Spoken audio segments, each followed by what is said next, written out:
जय श्री कृष्ण। ये प्रकृति और ये सृष्टि कर्म सिद्धांत के आधार पर चल रही है। जैसे कर्म हम करेंगे हमें उस कर्म का फल भोगना होगा। कर्म फल मिलेगा ये मेरी समझ में नहीं आता, मैं ऐसा नाम देता हूँ भोगना पड़ेगा। मिलता नहीं है, भोगना होता है। जो भी हम कर्म करेंगे अच्छा या बुरा हमें उसका फल भोगना होगा। हमारा अगला जो स्टेप है, अगले हमें जो मिलने वाला है वो हमारे कर्म फल के सिद्धांत के अनुरूप ही हमको मिलेगा। यही प्रकृति का नियम है और इसी के आधार पर सृष्टि चल रही है। और ये जो शब्द है, ये या जो सेंटेंस है, इस सनातन धर्म की अनेकों परंपराओं से निकल कर आया है और लॉजिकल है। क्योंकि हमें जो कुछ भी हमको फल मिलता है या जो कुछ हम भोगते हैं, अच्छा या बुरा, सुख और दुख, उसके पीछे कोई ना कोई कारण तो होगा। एट रैंडम इस सृष्टि में कुछ नहीं होता। विज्ञान भी कहता है, फिजिक्स कहती है कि there is nothing like at random. कुछ नहीं, कोई ना कोई है, कोई ना कोई प्रिंसिपल है, सिद्धांत है, जिसके अनुरूप हमारे आने वाले कल की दिशा निर्धारण होती है। ये व्यवहारिक है, इसके लिए कोई बहुत बड़ा बुद्धिमान नहीं चाहिए, विजडम नहीं चाहिए। मेरे सामने जो आ रहा है वो मेरा कर्म फल आ रहा है, और अगर कर्म फल हमें भोगना ही पड़ेगा, अच्छा या बुरा, तो हमारी नियति है। लेकिन सनातन धर्म में दो शब्द और आते हैं। जो चार परम पुरुषार्थ कहे गए हैं, जो कोई मनुष्य अपने जीवन में करता है, या हर मनुष्य की जो गतिविधियां हैं, इन चार पुरुषार्थ के आगे पीछे ही घूमा करती है। और जो चार पुरुषार्थ हैं वो है अर्थ, धर्म, काम और मोक्ष।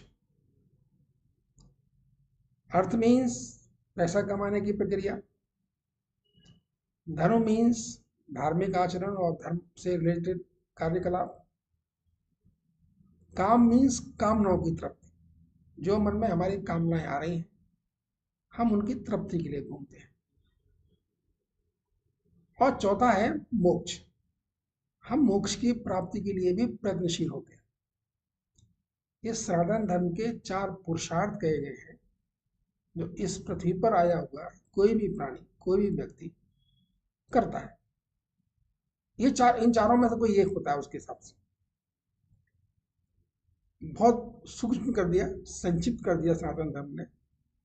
इतनी विविध जो दुनिया है उसको इन चार पोर्शन में समेट दिया। असंख्य मानव जाति की जो संख्या है उसके समस्त कर्म इन्हीं चारों के आसपास घूमते हैं।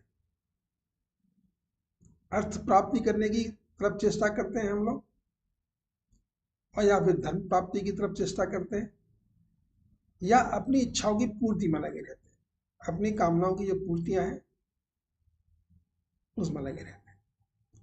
और चतुर्थ पुरुषार्थ मोक्ष है। कुछ व्यक्ति मोक्ष के लिए भी पुरुषार्थ करते हैं, कुछ व्यक्ति करते हैं, क्योंकि जो दुनिया का स्वरूप मैं देख पाया हूं उसमें मोक्ष के प्रति लोगों का आकर्षण बहुत नहीं है।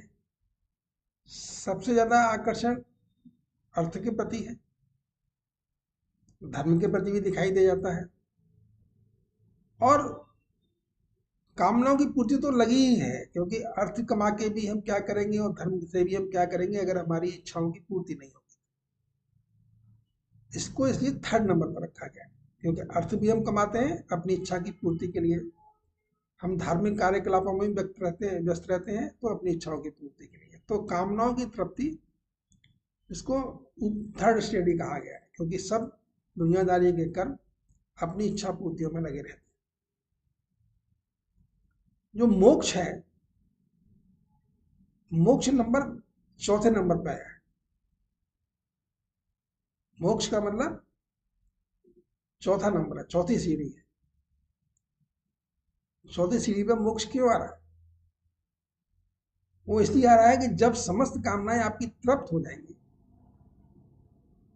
आप तृप्ति का अनुभव करते हैं, कोई इच्छा आपके अंदर बची नहीं, आपकी समस्त इच्छाएं तृप्त हैं, जो आप चाहते हैं सो हो रहा है। और अगर ऐसा है तो आप धन का भी क्या करेंगे? अर्थ आपके लिए इनइफेक्टिव हो जाएगा, अर्थ का कोई मतलब नहीं रहेगा, और धर्म का भी कोई मतलब नहीं रहेगा। अगर किसी भी प्राणी की समस्त इच्छाएं तृप्त हो जाए, वो जहां है, जिस हाल में है, पूर्णतया संतोष है और तृप्त है, उसके लिए चौथी सीढ़ी बताई गई है मोक्ष। उस प्राणी के लिए मोक्ष के दरवाजे खुल जाते हैं, वो वहां पर जाके मोक्ष की अनुभव करता है, मोक्ष अनुभूत करता है। तो इसका मतलब कामनाओं के बाद मोक्ष है, और कामनाओं की तृप्ति के बाद मोक्ष है। तो मानव जाति के लिए सनातन धर्म ने जो अति उत्तम ऑब्जेक्टिव दिया है, डेस्टिनेशन दिया है, जिसके लिए हर आदमी को पुरुषार्थ करना चाहिए, वो मोक्ष है। अब मोक्ष तक पहुंचने के तरीके हैं, सनातन धर्म ने सब बताए हुए तरीके हैं, उनके हिसाब से हम काम करते हैं। तो यहां पर थोड़ा सा समझने वाली बात है कि कामनाओं की पूर्ति हम बहुत धन और धार्मिक होकर भी कर सकते हैं, और हम बगैर धन और धर्म की क्रियाएं किए हुए भी कर सकते हैं। मेन काम हो गया कामनाओं की पूर्ति, तृप्ति, इच्छाओं की तृप्ति, इच्छाओं से रहित होना। ये हमारी जो अंतिम पुरुषार्थ है मोक्ष, उसे जस्ट पहले का स्टेप है। हमारी समस्त इच्छाएं तृप्त हो जाए, हम मोक्ष के दरवाजे खुल जाएंगे। और मोक्ष के लिए कोई मृत्यु ऐसा नहीं है कि मोक्ष शरीर छूटने के बाद प्राप्त होगा या अभी होगा, क्योंकि शरीर का छूटने का और जब पैदा होने का जो सिलसिला है, वो कोई काल्पनिक है। शरीर छूटता नहीं, शरीर रहने वाला है। और जो पहले तीन काम बताए गए हैं, अर्थ और धर्म और काम, ये शरीर से जुड़े हुए हैं। तो बहुधा हम शरीर के आसपास घूमते रहते हैं, इसलिए हम इन तीनों के इन्फ्लुएंस में रहते हैं। जैसे ही हमारी समझ में ये आना शुरू होता है कि शरीर तो आने जाने वाली चीज है, शरीर से बहुत ज्यादा लगाव की आवश्यकता नहीं है, तो फिर हम धीरे धीरे हमारी कामनाओं की जो तृप्ति है वो होती चली जाती है। कर्म करने की आवश्यकता फिर उतनी नहीं रहती। कामनाओं की तृप्ति का मतलब है कि हमारे दो पुरुषार्थ, अर्थ और धर्म, निष्क्रिय हो गए, शांत हो गए, और हम तृप्ति का अनुभव करते हैं। कामनाओं की तृप्ति हमारी होगी। ये जो तीन अवस्थाएं जब हो जाती हैं, हम मोक्ष के दरवाजे पर खड़े होते हैं। और मोक्ष प्राप्त व्यक्ति को सनातन धर्म ने जीवन मुक्त की संज्ञा दी है। ऐसा व्यक्ति जीवित रहते हुए भी मुक्त है, उसे कोई प्रॉब्लम नहीं, उसे कोई बंधन नहीं, वो समस्त बंधनों से आजाद हो चुका है, मुक्त हो चुका है। अब ये तीनों विवेचनाएं जो मैंने अभी बोली हैं, सनातन धर्म की मूल है, मूल पुरुषार्थ है, और मोक्ष जो है वो लास्ट है। तो मोक्ष के प्रति इसलिए लोगों का बहुत ज्यादा इंटरेस्ट समझ में नहीं आता कि उनको मोक्ष में नहीं आता। उनके लिए कामनाओं की तृप्ति क्या होती है ये भी पल्ले नहीं पड़ती। वो पहले सोपान पर ही अटके रहते हैं। प्रथम सोपान मीन्स अर्थ। बहुधा ज्यादातर लोग, अतिसंख्य लोग प्रथम सीढ़ी पर ही अटके रहते हैं, अर्थ कमाने की प्रक्रिया में ही जूझे रहते हैं। और उनमें से कुछ लोग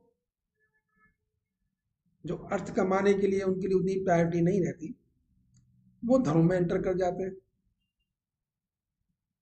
धार्मिक हो जाते हैं। लेकिन जो तीसरी श्रेणी है, वो उसके मूल तक नहीं पहुंच पाते, वो करते रहते हैं। जैसे एक नशा है, एक ड्रिंक है, एल्कोहल का लेना एक ड्रिंक है। क्या है एल्कोहल का लेना? रात को हम सोते समय बहुत लोग ऐसे हैं जो एल्कोहल का सेवन करते हैं, उनको नींद नहीं आएगी, क्योंकि दिन भर तो वो अर्थ में लगे रहे, और रात को जब पलंग पर बैठेंगे, सोने जाएंगे, तो कुछ रहेगा नहीं, और मन में बहुत चंचलता रहेगी, मन चलायमान रहेगा, चित्त चलायमान रहेगा। क्योंकि जितनी एक्टिविटी प्रथम सोपान की है, प्रथम सोपान की जितनी एक्टिविटी है, वो आपके मन को चलायमान करती है, आपके चित्त को घुमाती रहती है, भटकन में घुमाता रहता है। तो सनातन धर्म की ये जो 3 श्रेणियां हैं, जो मुख्य श्रेणियां हैं, ये बहुत खूबसूरत कंसेप्ट है। इनको एक प्रैक्टिसिंग धार्मिक व्यक्ति, एक बुद्धिमान व्यक्ति, सनातन धर्मी यहाँ तक पहुंच सकता है। और कामनाओं की तृप्ति होने का मतलब है कि थर्ड सोपान खत्म। जब तक हमारी कामनाओं की तृप्ति नहीं है, तभी तक हम भटक रहे हैं, तभी तक हम कामनाओं में लगे हुए हैं। और जब कामनाओं की तृप्ति हो गई, तो फिर तो बचा नहीं, तब हमको मोक्ष की तरफ हमारा ध्यान जाएगा।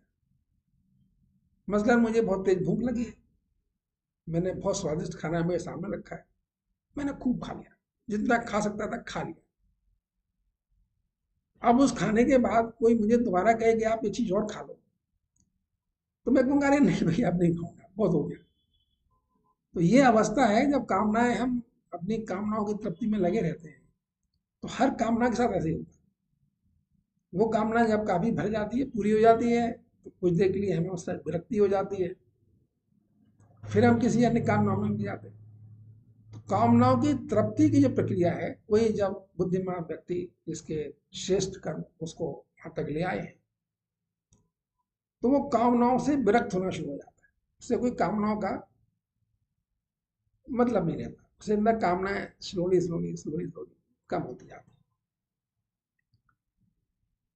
तो भगवान कृष्ण और श्रीमद् भगवत गीता, देखिए मेन भगवान कृष्ण है। श्रीमद् भगवत गीता में तो कृष्ण भगवान दिशा निर्देश देते हैं, समझाते हैं कि वस्तु स्थिति है क्या। तो भगवान कृष्ण की भक्ति के बगैर हमको ये सब प्राप्त नहीं होगा, कुछ प्राप्त नहीं हो सकता। हम अर्थ में ही अटके रह सकते हैं, और बहुत से बहुत हम धार्मिक बन जाएंगे। इससे ऊपर जाना हमारे लिए, और कामनाओं तो रहेंगे ही रहेंगे, वो तो मानव स्वभाव है, सबका स्वभाव है कामनाओं की तृप्ति करना, कामनाओं के पीछे दौड़ना, तो उसमें कोई नई बात नहीं है। लेकिन भगवान कृष्ण की भक्ति और श्रीमद् भगवत गीता की प्रैक्टिस किसी व्यक्ति को उस अवस्था तक ले जाती है जहां पर उसकी समस्त कामनाएं तृप्त हो जाती हैं, और मोक्ष के दरवाजे उसके लिए खुल जाते हैं। ऐसा मेरा चिंतन है, अनुभव है, और यही मैं आप तक पहुंचाना भी चाहता हूं। कोशिश करिए, क्योंकि मैं फिर कहता हूं, कृष्ण भक्ति के अलावा दुनिया में कोई उपाय नहीं है, संसार में कोई उपाय नहीं है जब आपकी समस्त कामनाएं तृप्त हो और आप मोक्ष के दरवाजे तक पहुंचे। मानव पुरुषार्थ का अंतिम सोपान मोक्ष, ऐसा ही मेरा अनुभव है। फिर मिलेंगे। जय श्री कृष्ण। नमस्कार। जय श्री कृष्ण।